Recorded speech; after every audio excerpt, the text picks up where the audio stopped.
I'm not going to sell you anything today. No course, no ebook, no secret system.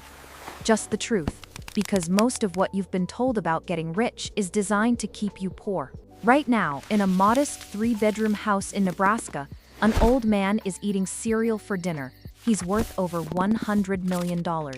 He could buy the cereal company. Somewhere else, right now, a 26-year-old just blew a $40,000 bonus on a car he can't afford because he thought that's what wealth was supposed to look like. One of these people will die broke. The other already changed the world. Here's the part that should terrify you. The habit that separates them isn't intelligence, luck, or inheritance. It's something so small, so done glamorous that almost everyone dismisses it before they even try it. By the end of this video, you'll know exactly what that habit is and why 95% of people who hear it will still never do it. In the 1970s, researchers started tracking self-made millionaires, not celebrities, not heirs, but ordinary electricians, teachers, and shop owners who quietly built fortunes. What they found broke every stereotype. Most drove used cars. Most lived in the same modest house for decades. Most never earned a 6-figure salary in their life. So what was the pattern? Every single one of them treated the first $100 of every paycheck as untouchable, not spent, not saved, for later, invested immediately, before rent, before groceries, before anything else, got the chance to eat it. It sounds too small to matter. That's exactly why it works. Here's where it gets uncomfortable. $100 invested every month for 40 years, growing at the market's historical average, becomes over $500,000 from money most people spend, without even noticing it's gone.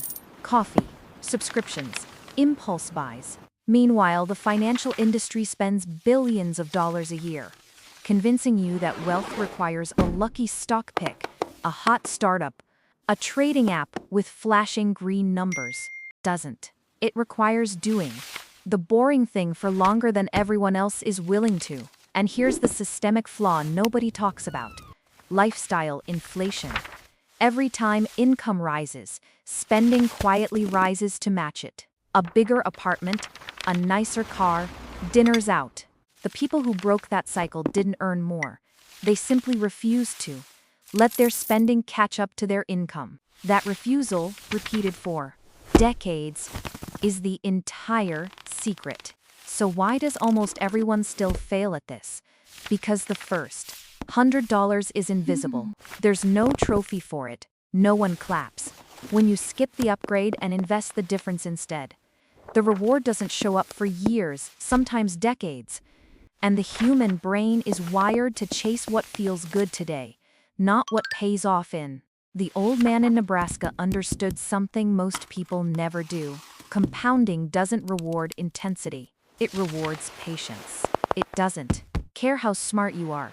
It only cares whether you showed up month after month, when it was boring, when it was invisible, when no one was watching. So here's the strategic truth. You don't need more money to build wealth. You need to protect the first $100 from yourself every single month before life finds a reason to spend it.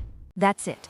That's the whole system every self-made millionaire quietly followed while the rest of the world was waiting for a lucky break. The habit was never complicated. It was just uncomfortable enough that most people gave up before it started working. The question isn't whether this works. It's whether you're willing to be boring long enough to find out.